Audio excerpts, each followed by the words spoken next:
la terapia. O sea, es algo... En una fuente, le vamos a poder poner... ¡Tenemos papa!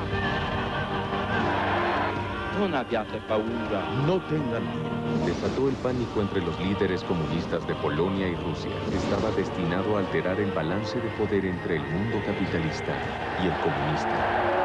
Entabló una excelente relación con Halina Krolkiewicz, una chica católica de su edad. Abran los confines del Estado. Karol Wojtyła desamparado. Los sistemas económicos y los políticos. Un terrorista turco llamado Ali Aksa hizo sus últimos preparativos para asesinar al Papa al día siguiente. No tengan miedo. En los Juegos de Católicos contra Judíos, el joven Karol jugaba frecuentemente de modo voluntario con los niños judíos. El director de la CIA mostraba al Papa grandes fotografías tomadas desde los satélites espías estadounidenses. Durante esa visita, se refirió a los judíos como los hermanos mayores de los cristianos. A menos de 7 metros, sobre las cabezas de la multitud, está la pistola Browning 9 milímetros.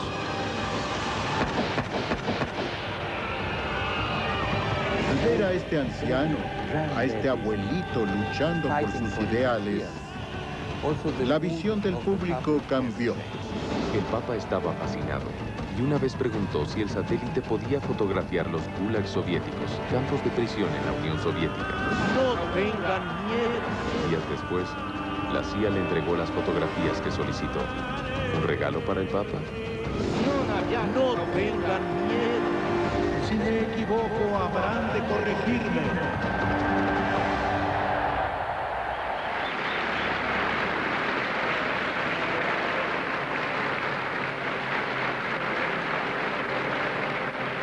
El Papa, oficialmente llamado Su Santidad, Obispo de Roma, Vicario de Jesucristo, Sucesor de San Pedro, Príncipe de los Apóstoles, Supremo Pontífice de la Iglesia Universal, habita los apartamentos papales desde donde se avista la Plaza de San Pedro en Roma.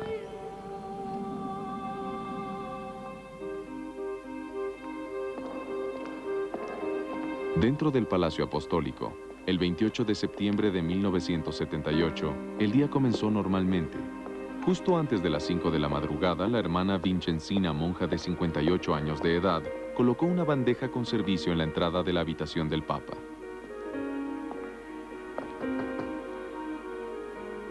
Treinta minutos después, al descubrirla intacta, entró a la habitación para ver qué sucedía.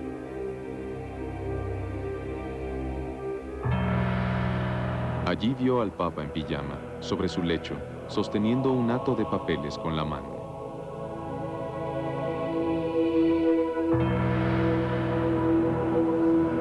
Juan Pablo I había muerto. Su pontificado duró tan solo 33 días.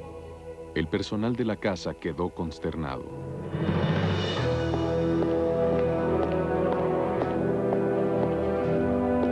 El cardenal más importante del Vaticano fue convocado de inmediato. El cardenal Jean Viot de Francia tenía el puesto de camarlengo, el chambelán de la iglesia. El procedimiento para verificar la muerte de un papa está estrictamente prescrito. Primero, el camarlengo debe llamarlo por su nombre 3 veces sin recibir respuesta. Después se coloca un espejo sobre la nariz y boca para corroborar que no queda en él ningún aliento de vida.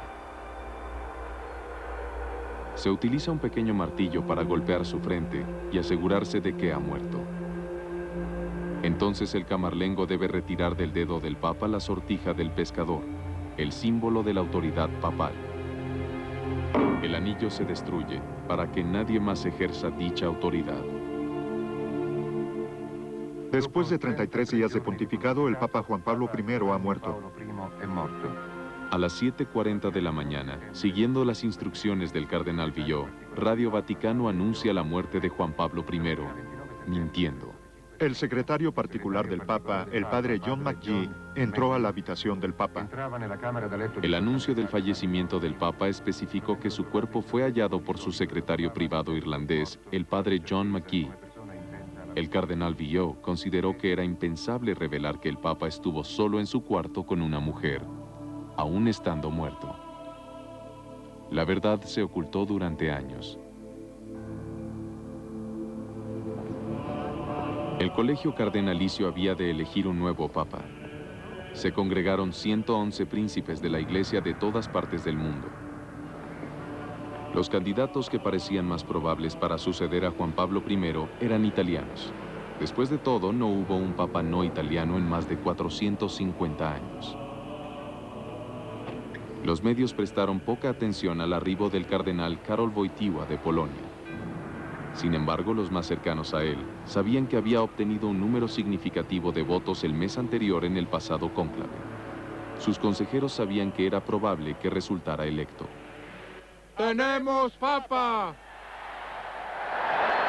2 días después, el mundo se sorprendió con la elección de Karol Wojtyła, el Papa Juan Pablo II. El Papa polaco trató de ganarse a la multitud mayoritariamente italiana que llenaba la plaza de San Pedro. No sé si lograré explicarme en nuestra lengua italiana. Si me equivoco, habrán de corregirme. La multitud en la plaza de San Pedro murmuraba: ¿quién es este hombre? ¿Cuál es su historia? Karol Wojtyła nació en el pequeño poblado de Wadowice, Polonia, el 18 de mayo de 1920. El nacimiento de Karol Wojtyła regocijó a sus padres. Karol, un oficial militar, y Emilia, una mujer extremadamente piadosa y de frágil salud. Los Wojtyła tenían un hijo mayor, Edmund. Una hermana murió en la infancia antes de que Karol naciera. Los vecinos siempre recuerdan que la madre de Karol clamaba que el niño habría de ser un gran hombre algún día. Quería que fuera sacerdote. Los Wojtyła vivían en la calle principal de Wadowice, justo frente a la iglesia de Santa María, en una casa modesta. En ese tiempo Polonia era muy católica, pero había una importante minoría judía. Wadowice era 20% judía. Tiempo después, el Papa Juan Pablo II diría que sus primeros recuerdos fueron junto a sus vecinos judíos. Aún recuerdo vívidamente a los judíos que se reunían cada sábado en la sinagoga detrás de la escuela. Ambos grupos religiosos, católicos y judíos, estaban unidos, supongo que por la conciencia de que rezaban al mismo Dios. El regidor del poblado de Wojtyła era judío, al igual que muchos de sus compañeros, incluyendo a su mejor amigo de la infancia, Jerzy Kluger, quien permaneció cercano. Mi primer recuerdo es que jugábamos juntos de niños. Jugábamos fútbol en la calle. Él era portero y yo delantero. Así que solo estábamos cerca cuando éramos oponentes. Pero era muy buen guardameta. A veces, cuando teníamos dificultades para escoger equipos, para hacerlo deprisa, porque no había tiempo para discutir y empezar tú aquí, tú allá, y eso, jugábamos judíos contra católicos. Y como no habíamos suficientes judíos, algunos voluntarios de los católicos pasaban a nuestro equipo. En los juegos de católicos contra judíos, el joven Karol jugaba frecuentemente de modo voluntario con los niños judíos. En la escuela, Karol era sobresaliente, el líder de la clase.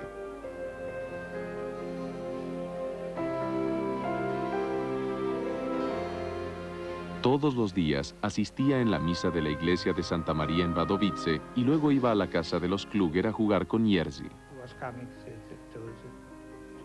Venía a visitarme, jugábamos ping-pong y demás, y cuando él se iba, mi abuela me miraba, movía la cabeza y decía: ¿por qué no eres más parecido a él? Era un buen niño. ¿Y usted el travieso? Yo no era tan buen niño. El 3 de abril de 1929, la tragedia llegó a la casa de los Wojtyła. La madre de Karol, Emilia, murió de insuficiencia cardíaca congestiva. Su misa fúnebre se celebró 3 días más tarde en la iglesia de Santa María. Su esposo y sus 2 hijos rogaron a la Santa Virgen, Madre de Dios, que tuviera misericordia de su espíritu. 2 semanas después de la muerte de su madre, se tomó esta fotografía de un Karol Wojtyła desamparado. Era el día de su primera comunión. Tenía 9 años de edad.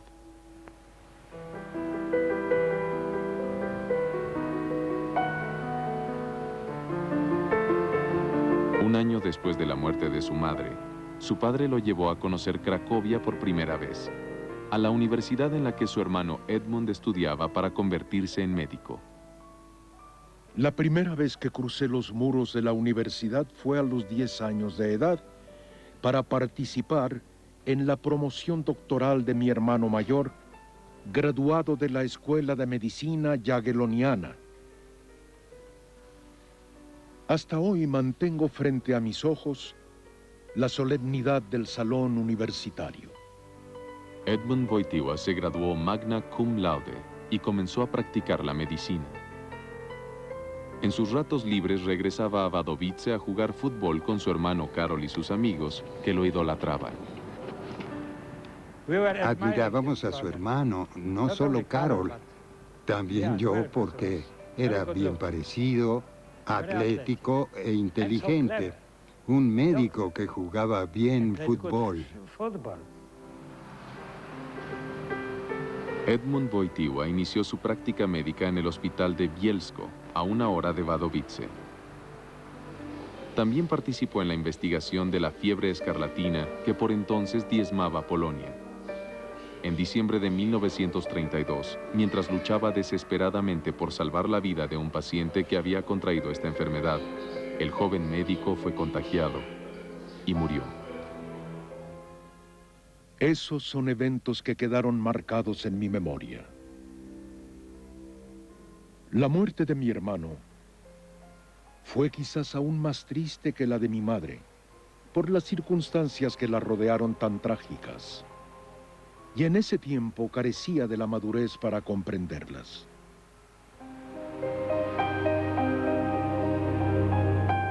En su oficina en el Vaticano, en el cajón superior del escritorio, el Papa Juan Pablo II guarda una reliquia familiar que le fue obsequiada por el personal médico del hospital de Bielsko, el estetoscopio de su hermano.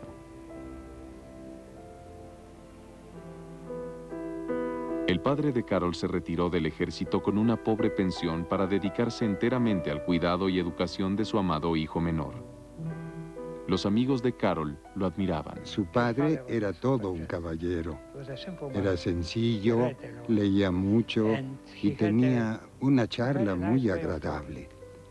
Para los pequeños como nosotros, aquellas tardes invernales en Polonia eran como sin la televisión. Eran entretenidísimas cuando escuchábamos atentos sus historias y relatos. Al entrar a la preparatoria, Karol Wojtyła hizo nuevas amistades. Ginka Bier, una bella joven judía, convenció a Karol de unirse al teatro local. Subió al escenario gustoso y entabló una excelente relación con Halina Królkiewicz, una chica católica de su edad.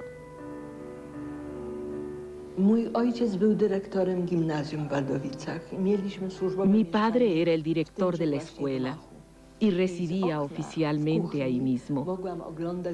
Yo observaba a los chicos en la clase de gimnasia a través de la ventana de nuestra cocina y él, de amplios hombros, alto y guapo, con rizos difíciles de domar, estaba en el gimnasio.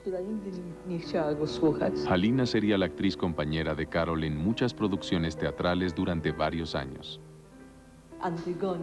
En Antígona yo era la protagonista y él, mi amado, Nos emocionaba nuestro trabajo y Karol y yo siempre teníamos los papeles principales. Muchos han creído que Karol y Halina estaban enamorados. La relación entre Halina Królkiewicz y Karol Wojtyła duró toda la vida.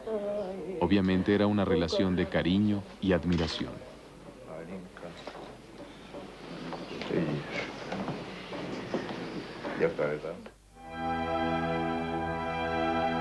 El príncipe Adam Sapieha, un noble polaco que también fue arzobispo de Cracovia, visitó la preparatoria de Wadowice en 1938. Karol Wojtyła fue elegido para recibirlo con un discurso que representaba a toda la escuela. Karol impresionó a Sapieha y este quiso saber si pretendía ser sacerdote, a lo cual el padre Sajev, nuestro maestro de religión, contestó: no, él solo piensa en el teatro. Sapieha marcó a Wojtyła como candidato al sacerdocio. No sería su único encuentro. Tras la graduación de la preparatoria, Karol y su padre se mudaron a Cracovia a un apartamento en el sótano de esta casa, en el número 10 de la calle Tiniecka. Karol entró a la Facultad de Artes en la Universidad Jagielloniana. También se incorporó al club de dramaturgia. Llevaba el cabello largo, al entonces llamado estilo bohemio. Ninguno de sus amigos creía que se convertiría en cura. Una noche Wojtyła regresó tarde a su casa en la calle Tiniecka y halló a su padre muerto. Estaba inconsolable.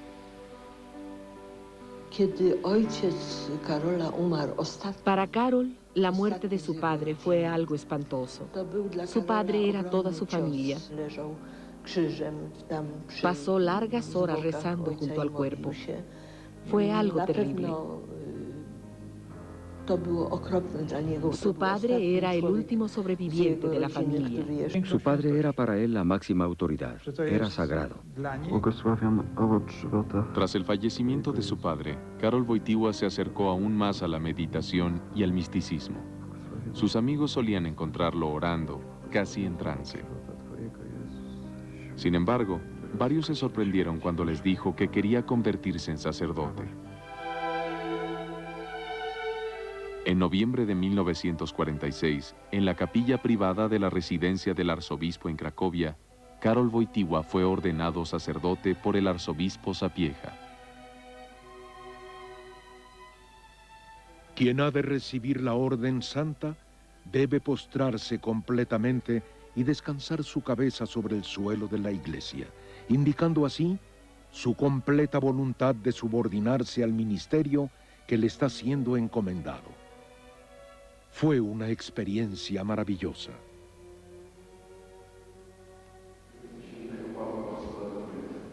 Al día siguiente, en el altar de la cripta de San Leonardo bajo la Catedral de Babel, el recién ordenado clérigo ofició sus 3 primeras misas por el reposo de las almas de su madre, su hermano y su padre. Inmediatamente tras su ordenación, el padre Karol Wojtyła fue asignado a un viaje a Roma para continuar sus estudios en teología. Llegó a Italia a fines de noviembre de 1946. Su primera impresión de Roma fue una santificación.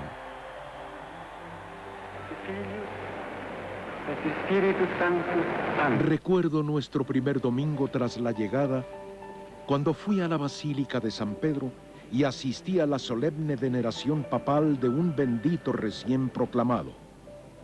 Desde lejos vi a Pío XII sostenido en la silla gestatoria. Me sentí feliz de ser parte de ello. El padre Karol Wojtyła regresó de Roma a Cracovia durante el verano de 1948. Las actividades del clérigo fueron estrictamente limitadas. Junto a la naturaleza, lejos de los ojos de las autoridades comunistas, los campistas acomodaban un kayak como altar y Wojtyła celebraba misa.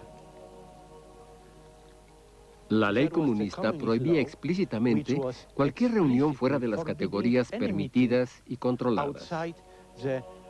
Por eso, desde el principio, tuvimos que ocultarlo. Para evitar ser detectados, Wojtyła pidió que le llamaran wujek, o tío, en vez de padre. Uno de los estudiantes que regularmente compartía un kayak doble con Karol Wojtyła se llamaba Krzysztof Rybicki. Era muy buen compañero y muy comunicativo. Sin embargo, todos sabíamos desde el principio que él requería 1 hora o hora y media al día para sí mismo. Se alejaba, se sentaba en algún lugar del bosque y oraba, leía y meditaba. Ahora pienso que le hablaba a Dios en esos ratos.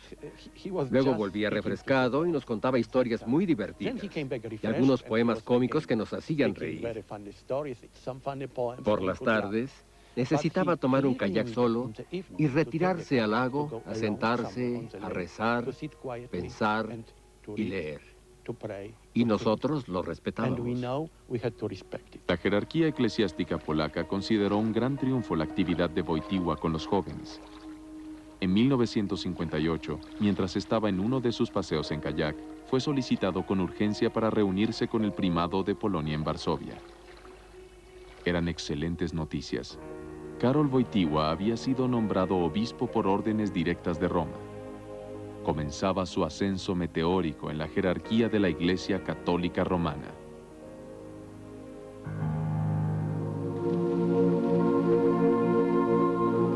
En el cónclave de octubre de 1978, 111 cardenales llenaron la Capilla Sixtina para elegir un nuevo papa, el líder espiritual de 1.000 millones de católicos romanos. Esta junta se lleva a cabo bajo el magnífico fresco del juicio final pintado por Miguel Ángel. Cada día se permiten 4 sesiones de votación. La votación procede lentamente.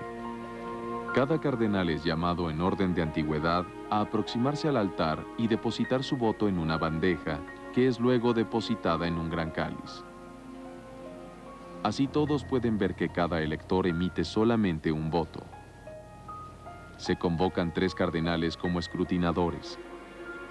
El primer escrutinador abre cada voto y lee el nombre escrito. El segundo revisa que sea correcto. Y el tercero atraviesa el voto con aguja e hilo, evitando que sea contado de nuevo. El candidato requiere 2/3 de los votos más 1 para ser declarado electo. Tras la votación, las boletas son colocadas en una hornilla e incineradas. Se añaden sustancias para hacer que el humo se torne negro si no se ha elegido ningún candidato. El humo será blanco si hay un nuevo papa. Los cardenales juran secretos sobre los eventos del cónclave, pero sabemos que en octubre de 1978 hubo demandas y contrademandas sobre inequidad, ya que las facciones liberales y conservadoras de cardenales italianos luchaban por la supremacía. Entonces una influencia clave, el cardenal Franz König de Austria, comenzó a trabajar silenciosamente para impulsar la causa de un cardenal no italiano, Karol Wojtyła de Polonia. En el cónclave de octubre de 1978, muchos cardenales se preocuparon por la situación de los católicos más oprimidos del mundo, aquellos tras la cortina de hierro. Fue una razón clave para que el segundo día, antes del almuerzo, surgiera de súbito la candidatura de Wojtyła. En el almuerzo, Wojtyła estaba tan tenso que muchos pensaron que no aceptaría la elección. Cuando Wojtyła apareció en la votación vespertina, encontró a un viejo amigo. El cardenal de 83 años, Maximilian de Fürstenberg, le dijo en latín: Dominus adist ei vocate. Dios está aquí, llamándote. Al día siguiente, Wojtyła fue electo por avasalladora mayoría. 99 de 108 votos. Como presidente del cónclave, el cardenal Viau se acercó y le preguntó: ¿acepta? Le dije al cónclave: por la obediencia y la fe en Cristo nuestro Señor y la fe en la Madre de Cristo, a pesar de las grandes dificultades, acepto. Viau preguntó después a Wojtyła qué nombre tomaría, y este anunció: Juan Pablo II. Los cardenales le aplaudieron.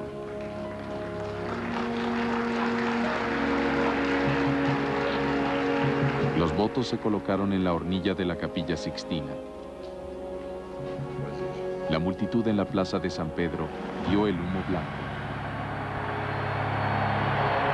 Mientras el mundo esperaba verlo, Wojtyła fue conducido a lo que se conoce como Cuarto de las Lamentaciones, junto a la Capilla Sixtina. Allí, 3 vestimentas papales de 3 tallas distintas están dispuestas para vestir al nuevo Papa. Wojtyła escogió la más grande. Se le preguntó qué habría de hacerse con su birrete rojo de cardenal que hoy sería cambiado por la blanca tiara papal. Solicitó que su birrete fuera enviado secretamente al altar de la Virgen María en Vilnius, Lituania, y colocado a los pies de aquella imagen. En su primer acto como Papa, Juan Pablo II simbólicamente atravesó la cortina de hierro con su birrete. Su clara intención era seguirlo.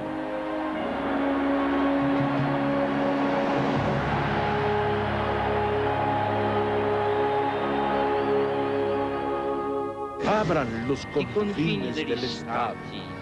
Karol Wojtyła desamparado. Los sistemas económicos y los políticos. Un terrorista turco llamado Ali Akşa hizo sus últimos preparativos para asesinar al Papa al día siguiente. No tengan miedo. El director de la CIA mostraba al Papa grandes fotografías tomadas desde los satélites espías estadounidenses. Durante esa visita, se refirió a los judíos como los hermanos mayores de los cristianos. A menos de 7 metros, sobre las cabezas de la multitud, está la pistola Browning 9 milímetros.